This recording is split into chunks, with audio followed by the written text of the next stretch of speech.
and you can see it's 3 interlocked rectangles. These, you might have seen these as when you were younger as like a 3-dimensional puzzle you could buy at the store and kind of have to figure out how to put it together and take it apart. Right, when we're all done, you could modify yours tiny bit and then 3D print it to kind of create that same thing. Here's the original sketch we're going to start with. It uses, it's basically shapes of either 5 units, 3 units, or 1 unit. And so we're going to create 3 different rectangles first, but I'm going to show you 3 different ways to create the rectangles so you learn more tools than what the tutorials have taught you. All right. So back to Onshape. And we're going to go to create, and you're going to say a document. And we're going to give the document a name, and we're going to name it period number. So this is period 3. Your name. So last first. And then Tolan not, or not is fine.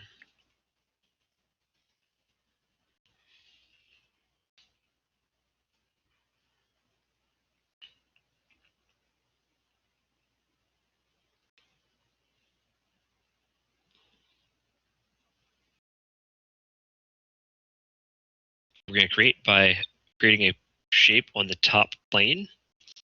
We're going to first, you can click on the top plane, right click, and then say new sketch.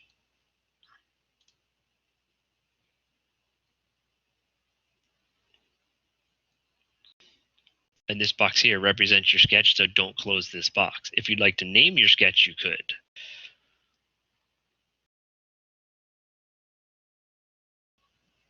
Now what you're going to do is you're going to share this file with me so that I can look at it later if I need to, or when we're doing work on our own. I'll often hop on your drawings while you're working on them. This works a lot like Google Docs, where I can access it while you're working to kind of give you tips or help you along. And so you're going to always share your drawings with me by clicking share. And you're going to type in my email. So basically when you start a new drawing in Onshape, share it with me. And it makes it pretty easy for me to come along and help you if you need it. And so you'd click share, of course. So when you start a new sketch in Onshape, you can choose what work plane you wanted to start on, like the videos talked about. We started on the top work plane just because for our purposes, it really doesn't matter which work plane we started on. We see these work planes in the way, and we want to turn them off. So to turn off our work planes, we can click the little eyeball to turn off top, front, and right side. So now all we see is our sketch worksheet.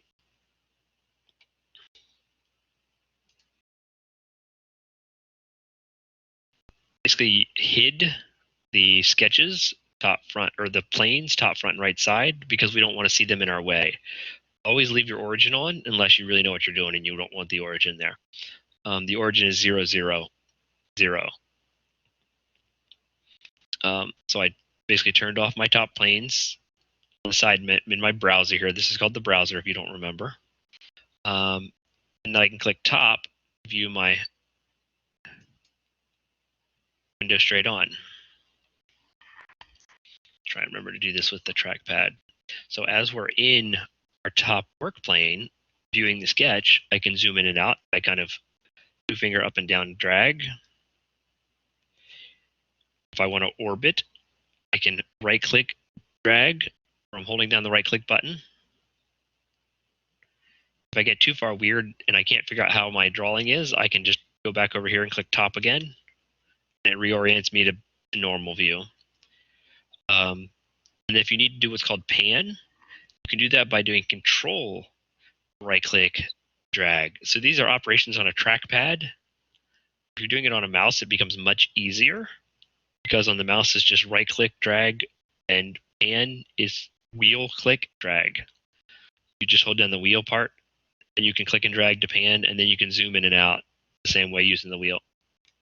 All right, so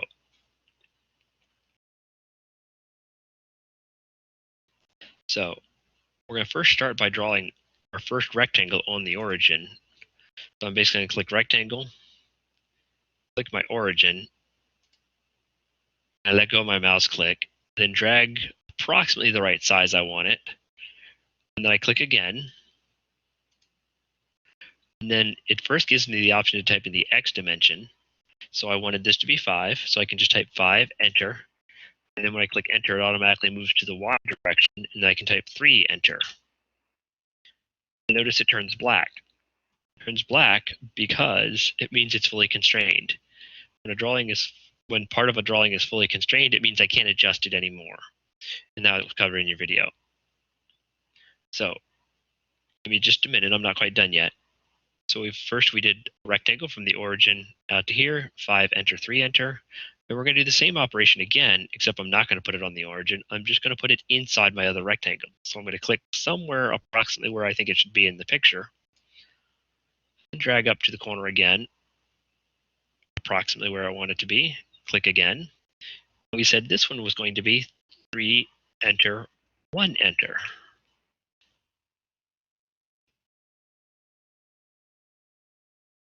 And remember, if you want to exit out of a command, you can just hit escape on your keyboard and it'll always exit out of current command. All right, so now we need to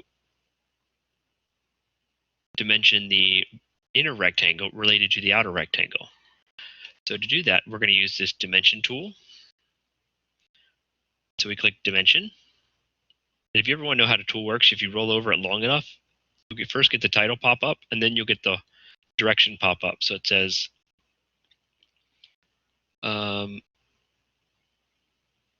basically, you can click the dimension to entity, the entity to dimension, and then you can specify in the value box. If you click more than one thing at a time, you can actually apply a dimension across a distance. So for example, to dimension the distance from the top line of my big rectangle to the top line of my little rectangle, I'm going to click both of them. So I'm going to first click the top line of my big rectangle, drag away, and I see it's going to try and dimension 5 again. Well, that's not what I want. I want to dimension the distance from this edge to this edge. So I basically clicked this one first, let go of my mouse. Then I'm going to click this one, let go of my mouse. And I can drag the number sideways, and it shows me the distance between the two entities that aren't related to each other. So if you're dimensioning one entity, like a line length, you can click it once and drag. If you're dimensioning two entities, you can click them both once and then drag perpendicular to them. You get what you want. So I'm going to place this number somewhere around here. So I can click again to place it, and I can type in the distance I want of 1. I'm going to do the same thing again over on the right side. I'm going to click the outer line of my rectangle and drag over, click the inner line of my rectangle, and then drag up or down and kind of reposition my number nicely. Click again and type 1 for my dimension, whatever it would be, right? All right, so now we have rectangle 1. To create rectangle 2, we're going to use a different tool. Let me zoom out a little bit and move my screen. So we're still going to draw the same rectangle. I'm going to start on my origin. This time I'm going to go down into the left. Now I again can click 5, enter, 3, enter. So this time you're going to use what's called offset. It's next to the scissor button. If you can't see it because your screen is too small, there's probably a little drop-down menu over to the side. So for example, let me make my screen too small, so you are familiar with this. So if your screen is too small and you can't see everything, you can kind of pull out some of the menus by clicking the little fly out menu. So if you were looking for offset, it'd be under here. If you're on a laptop screen, you can also kind of control zoom and zoom out so your buttons are a little bit smaller if that makes it easier for you. So again, we're going to use offset. And what offset allows us to do is to click one entity or multiple entities and kind of move them away from their parent a certain distance. So for example, if I click this line, it's going to want to offset at 0.25 up. But I want to do more than one line, so I'm going to click more than one line. So I clicked this one, So these inner lines are going to be the parents. The lines they make are the child. Like this one and this one. And it doesn't matter if your rectangle goes in or out, because once you've clicked it and you can kind of see that it's closed, now if I click and drag this rectangle, the arrow I mean, I can kind of make my offset as big as or small as I want based on the previous distance. And it makes it the same distance from all the parents. So this works well for any number of weird shapes and regular shapes like circles or squares or ovals, things like that. And so we want to drag it in. And once I get it in the direction I want, it doesn't matter what my distance is. I just know I want it facing inward.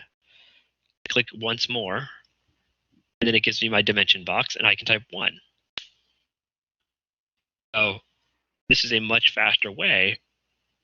If you know it's a uniform dimension all the way around, use offset instead of trying to draw another rectangle to dimension it multiple times.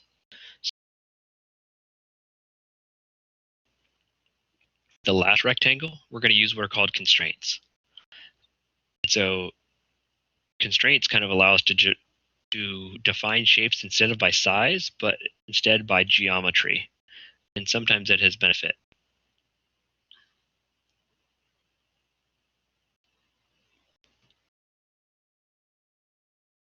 So we're going to click rectangle again. I'm going to click it on the bottom corner of my previous rectangle just so I have them. I'm going to make it whatever size I want. Then I'm going to go use my constraints. And if I click this drop-down menu here next to dimension, it says coincident constraints, the first one in the list. We want to use equal constraint, or E on your keyboard. So I click equal, and I want to make my previous perimeter of my rectangle equal to my current perimeter. So I can do that by just clicking one line, the 5-inch line on the previous rectangle, and then clicking the top line on my current rectangle, and it makes them equal. So now if I were to adjust this number from a 5 to a 6, it would automatically adjust this other rectangle. I can do the same on the side line.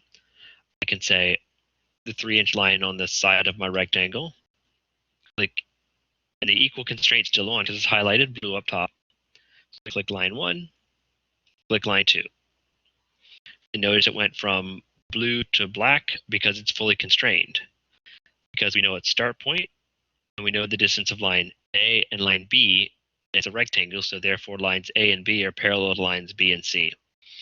And perpendicular, or not, they're parallel and perpendicular. So now we're going to basically create our inside rectangle like we did before. So you learn how to do something else. Let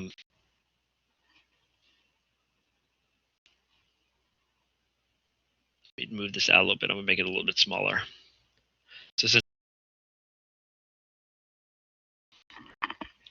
all right.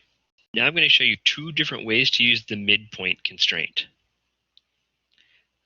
Step 1, I'm going to be using the point tool. So I'm going to click point. And if I hover over a line, kind of get close to where the midpoint is, my icon changes. I get a little icon that looks like a dot between 2 lines. I get a little yellow square. That's signifying that's the midpoint of that line. So I'm going to put a point there. And so I click point, and it puts a little white dot. I'm going to do the same thing on this inner line. So I kind of scroll up and down and find the midpoint. Click point.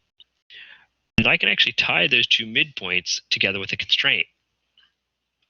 So if I look at my constraint options, if I make those 2 midpoints vertical, it basically make them on the same line, up and down. If I make them horizontal, it makes them on the same line horizontally. So let me click horizontal, click point A, and point B.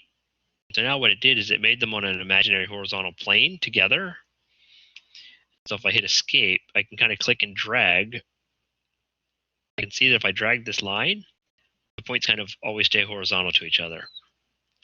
If I drag the top or the bottom line, the shape is now symmetric because this point always has to tie to horizontally to this point. So that for this, the distance on the top of the and the bottom of the line are always equal. So it's a way to make something symmetric.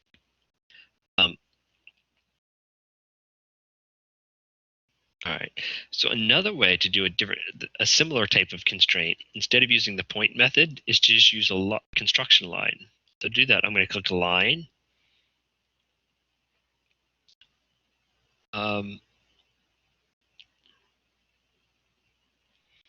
basically going to hover over the line until I find the midpoint of one of the line on the top edge and the midpoint of the other. So for example, I'll hover over the top edge here, see the midpoint, click on that midpoint, and then I kind of hover over the same spot on the bottom edge. I see the midpoint constraint pop up. I click on that one.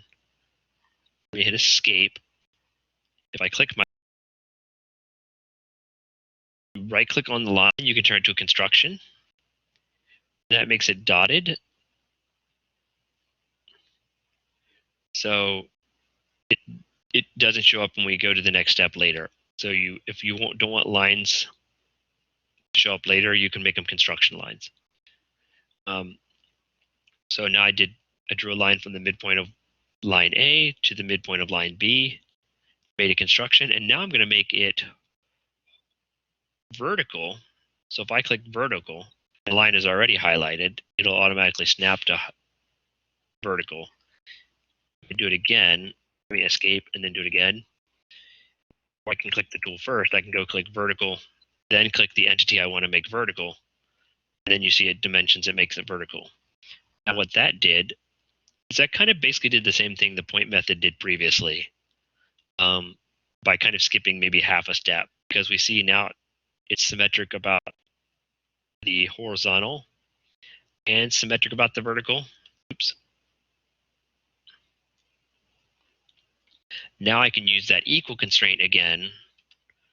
So equal, and I can do line A of a previous part to line B of the new part. Notice how it turns the top and bottom lines black because it then dimensions that. And then if I do line A, the 3-inch line, set to the 3-inch line down here, it turns black again. So we basically learned 3 different ways to kind of constrain parts. We can constrain them with dimensions. If all entities are equal, we can constrain them with offset. And if they're different values, or if equal, we constrain them with either points in making the points horizontal or vertical, or we can constrain them with lines in making the points vertical or horizontal. All right. So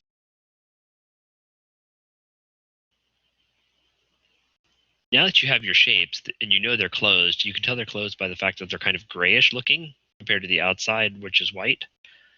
And you can't extrude or perform a feature on a non-closed shape. So the next step, once your shapes are closed and constrained, you're going to use extrude, which you guys learned how to do in the other video. Now, once I click extrude, I'm going to click the corner of my cube, put it isometric, and depending on the corner of the cube I click, I can make it a different isometric. I usually like to have it front, top, right side, so it's in standard isometric. You can see after I've clicked extrude, the computer is smart enough to try and figure out what it thinks you want to extrude. Sometimes it's right, sometimes it's wrong. It thinks we want to extrude the outer edge of the rectangle and not the inner edge on all 3 of them. Well, if it ever gets it wrong, you can always click, toggle off and on different parts you want to extrude. So say I wanted to extrude that instead, it could be I do it that way.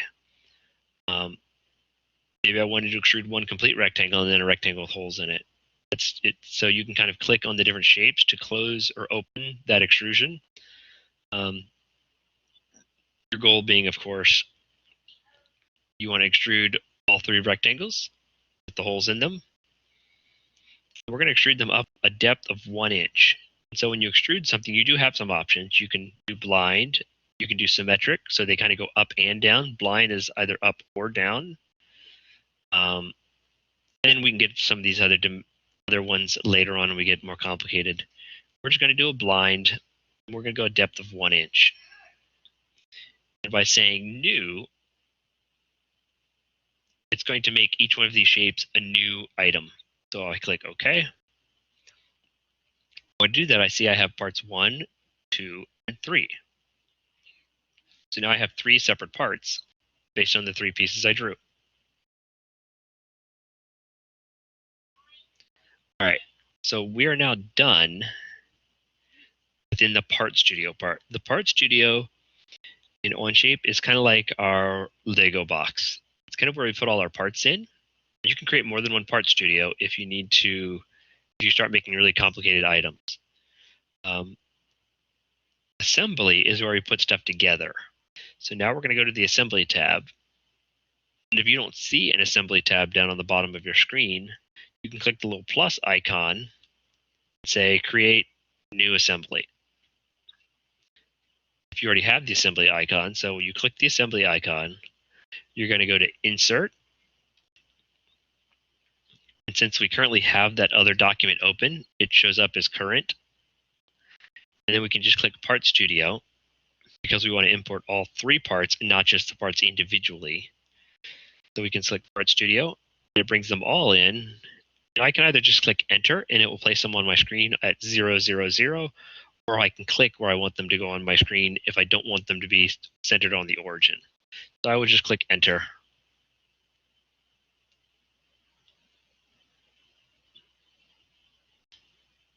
Why are you not placing? Oh, I got to just click Part Studio. I forgot. Oops. And after I'm done placing, I can click Escape because I only want to put 1 copy of all 3 rectangles. Now, once I've done that, I can get rid of this menu here. I can then click and drag my rectangles to see that they're 3 separate entities. All right. So now we're going to use the assembly tool to assemble these 3 rectangles into our Tolan knot. And we're basically going to do that by sticking the skinny end of a rectangle through the hole of the other one. We're going to just do that 3 times.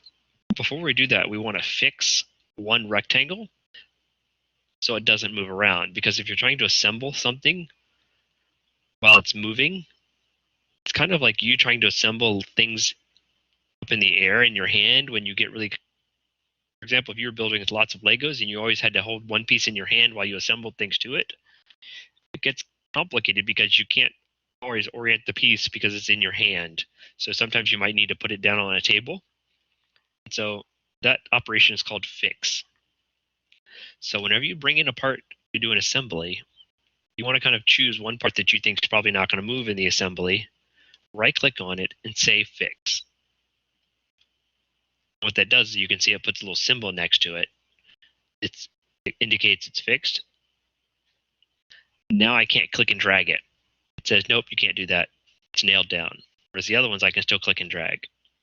So it's always a good idea to fix your part first before you start an assembly.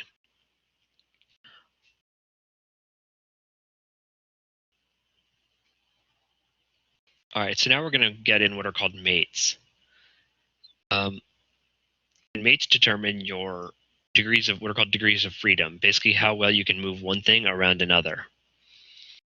When you mate something, you're basically orienting the 2 items together in some sort of fashion based on some parameter of the item. So if we're going to do what's called the slider mate, and we're going to do this 3 different times so that we learn how to use it and learn all about the handles.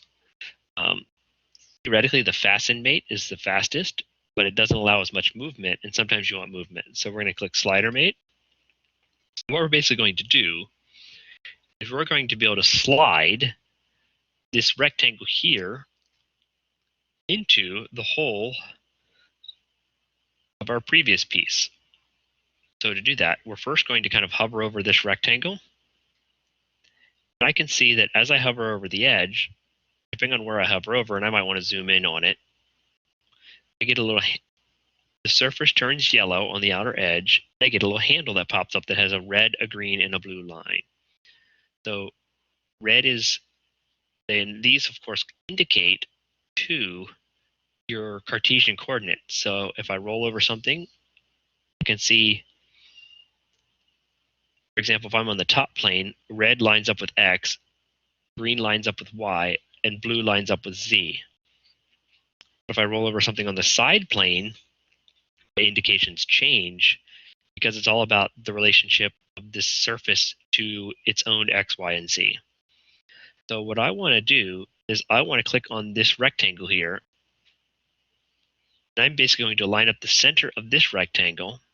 So I kind of highlight over it. I click so I know the Z axis, the blue axis, is perpendicular to the surface.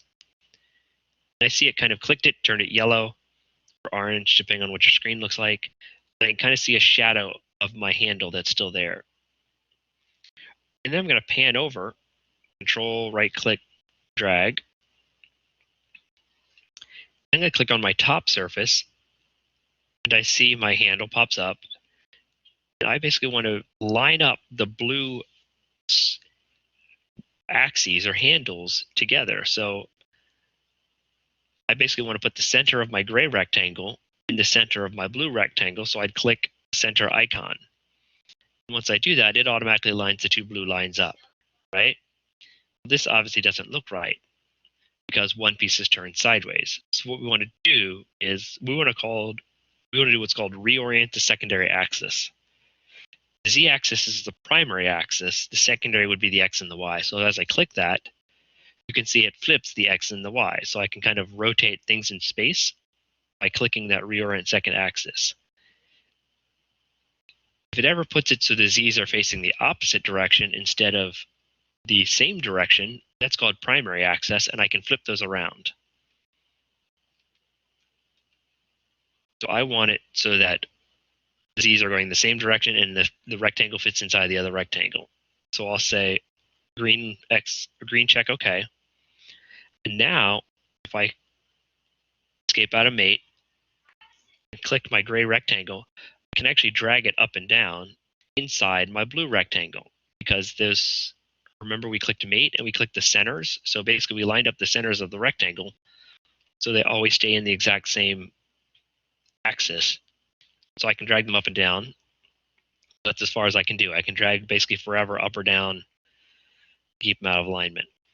So I'm going to do it, and then I'm going to kind of drag it back out a little bit.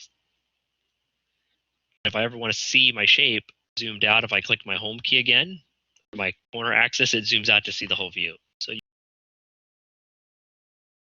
So we had two rectangles, and I did another slider mate. I said slider mate, and I basically wanted to align the surface of the rectangle with the hole in it, so that I selected the center of that surface with the axis to the side of the previous rectangle. And sometimes you can't see how it's not letting me grab that side because I'm too far zoomed out. It wants to grab a different axis, and I don't want that. So I might need to kind of center my mouse on it and then scroll up or down. If you haven't noticed yet, depending on where your mouse is centered, that's your zoom center. So your mouse always kind of stays at the center of your screen as you zoom.